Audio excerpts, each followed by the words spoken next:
So it is often said that the body is the temple.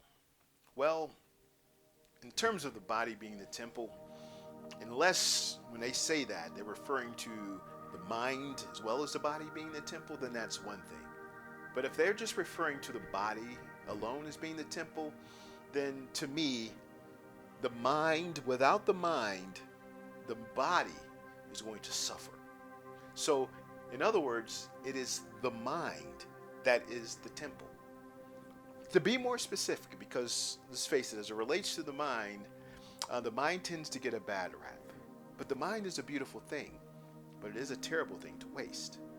See, as it relates to that expression, the mind is a terrible thing to waste, when we take time to think about it, based upon the ideas, concepts, and theories that we've accepted to be true, that we've agreed with, it creates a lot of waste within the mind. It pollutes the mind, in other words, right? So the mind really needs to be cleansed in order for the body itself to restore itself. In order for us to experience a healthy mind creates a healthy body, right? So let's talk about the mind, body, and soul. Because we tend to believe that we have two minds, a conscious mind and a subconscious mind, but in reality, there's only one mind. And that one mind is the subconscious mind. It is the most powerful gift we souls have been given. But that's just it. We souls don't realize that we are the soul within the human body. Mind, body, soul. So, with that being said, we tend to believe that we have a mind, a body, and we also, last but not least, believe that we have a soul. There lies the confusion. There lies the delusion. See, the thing is, by you believing that you have all three, you have to ask yourself, who in the hell are you, right? You believe that yourself defines you. Yourself is nothing more than a man-made construct, an idea, a concept that you, the soul, have given your life to. Your attachment to this idea of self is the main reason why you were lost. This is the main reason why your consciousness has been severed from knowing that you are the soul, that you don't have one, because you are the soul. Once you have that shift in consciousness, this is when an awakening takes place. A low level of consciousness is based upon the fact that as a soul, your consciousness has yet to ascend to realize that you are the soul within. We are all children of the sun. Now, what does that mean? Children of the sun means that light, El Sol, which is the word in Latin, that is El Sol, the sun, right? So as it relates to the sun is 99.8% of the solar system. In other words, the sun is the solar system. As it relates to that sun, we have a natural connection to that sun. Just as our earth gravitates towards the sun, we, souls, naturally gravitate to our Father. By way of a sunset, sunrise, there's something innately natural about the way we feel about that light.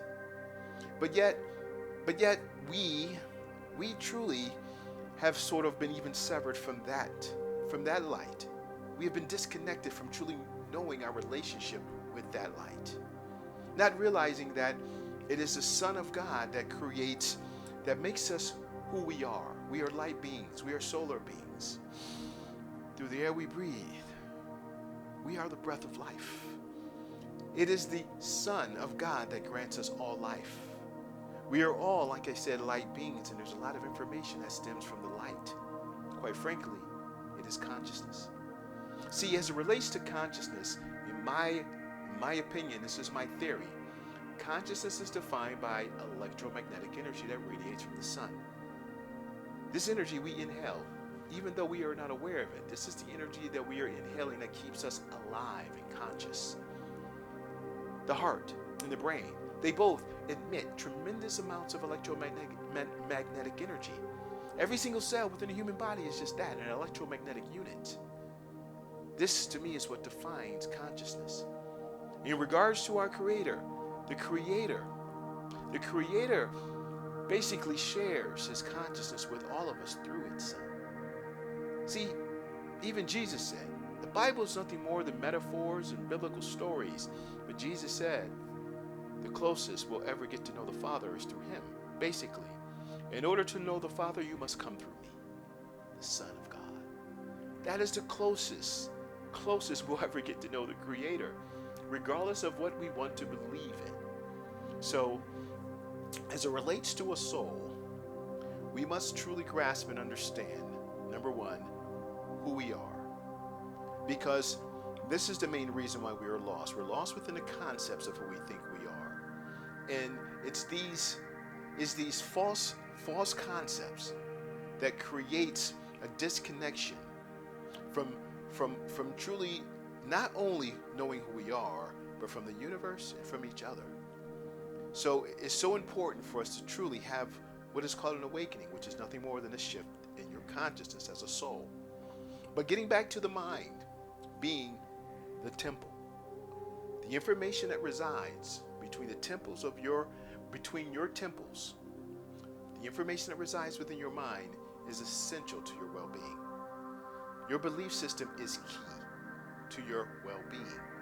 So it's all about managing and making sure that your system is healthy.